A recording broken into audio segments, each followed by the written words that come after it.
Hello, I'm Mabel Jong. Thanks for watching continuing coverage of the World Healthcare Congress here in Washington, D.C. We're doing day 2 here at the event, and I'm very pleased to have in the studio Gaurov Dayal of SSM Healthcare. Thank you so much for speaking with me today. Thanks for having us, Mabel. Well, as President of Healthcare Delivery, Right. Tell me about SSM Healthcare. Give me some background. SSM Health is a Catholic organization. We've been in, we were formed over 140 years ago by our founding sisters and are currently based in St. Louis, Missouri. We run over 20 hospitals throughout the Midwest and states of Wisconsin, Missouri, Illinois, and Oklahoma. We also have a very large medical group with over 1,000 doctors, and in 2013 acquired Dean Health Plan and Dean Clinic, which is a large integrated health delivery system in Madison. So, and finally, we also own a large PBM, pharmacy benefits manager, which is Navitus, which is manages pharmacy prescription costs. Okay, so there's a lot of different units in your network. Correct. Do you anticipate more consolidation or more partnerships as we see reform really taking hold?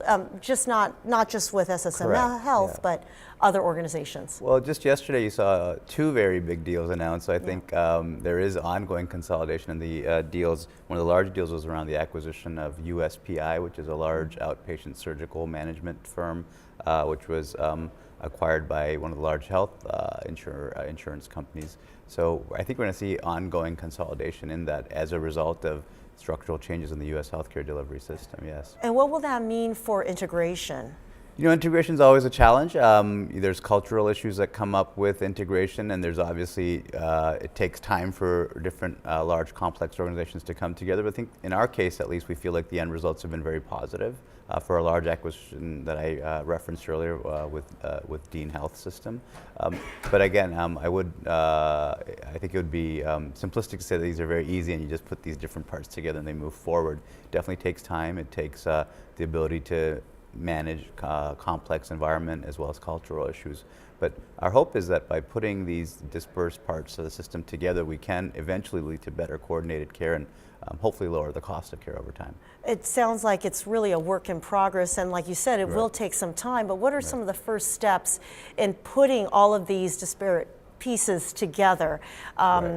Your electronic health records, all of the technological aspects of the system are at stake. Correct. I think that you referenced one of the large ones is just your IT compatibility. So for example, in our case, in the acquisition of Dean, it was very convenient because we were already on a shared Epic platform. It would have been much more challenging if we had 2 different systems, but I think even those issues are probably much more surmountable than cultural issues. I think often we have for-profit companies merging with not-for-profit companies, which have different takes towards the marketplace. We have different businesses coming together. You know, so in our case, we've acquired a health plan, an area that we were not familiar with in the past, even though we had a minority stake in the plan.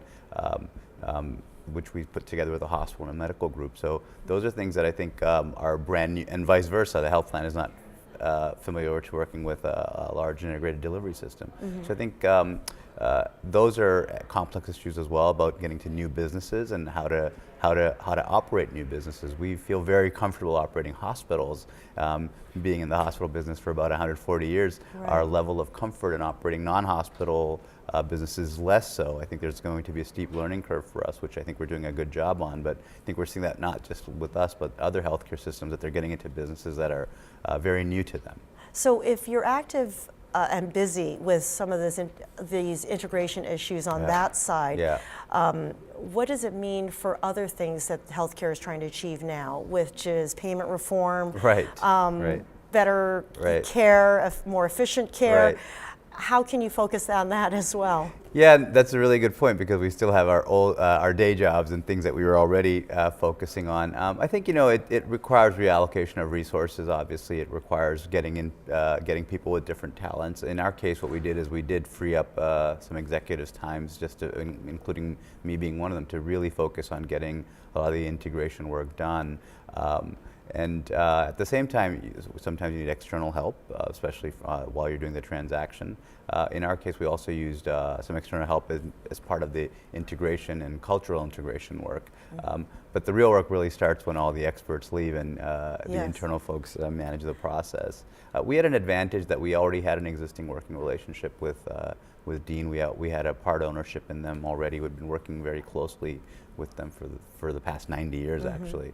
So it was more of a formalization of a very strong relationship. But as you can see across the system, there's a lot of, across the healthcare system, there's a lot of integrations that go well, some don't go so well. And I think a lot of it is how you manage the process and also what your expectations are when you enter these relationships. Well, it sounds like there's a lot of work to be had by consultants and other companies that specialize in integration. But what about back to your patients? Are there any day-to-day changes for them as SSM Health integrates with a new partner? The overarching compulsion behind our integration was that we could provide really end-to-end care for our patients and really become the leading integrated delivery system in the state of Wisconsin, referring to this specific transaction. And I think so far it looks like we're on path to do that. Patients have a system where a healthcare system where we have the insurance plan, a very large medical group, and hospitals that are all very closely coordinated. The fact that the three leads of those units sit together, work together, act together, collectively in the best interest of patients, I think will over time lead to much better care coordination and really, we hope, better value in the marketplace for patients. And we've seen that already in our ability to provide, for example, through the ACA, a large public exchange product. We have about 20,000 members enrolled in that now. We just launched a private exchange product through the Aon Private Exchange. So I think these things, while they're still complex, they do get much easier when you have alignment across the continuum of care, which is hard to accomplish when you're just operating in a silo insurance, medical group, or hospital environment. And you'll be speaking and participating on a panel later on today. What do you think you'd love to leave your message as to the audience? I think a takeaway message is that consolidation is great, acquisitions are great, especially if you're on the acquirer side, but we really can't forget why we're doing this. The whole point of doing this is so that we can really improve our outcomes and improve the experience and lower the total cost of care for patients, because healthcare costs and lack of coordination of healthcare is a big challenge for this nation. And doing acquisitions for the sake of acquisitions will not get us anywhere. But if we can do them appropriately, do them correctly, and then really reap the value that we said we were going to reap from them, I think we can really make a big change in the healthcare system. Okay, well, thank you for that last word. And I'm Mabel Jong. Thanks for watching.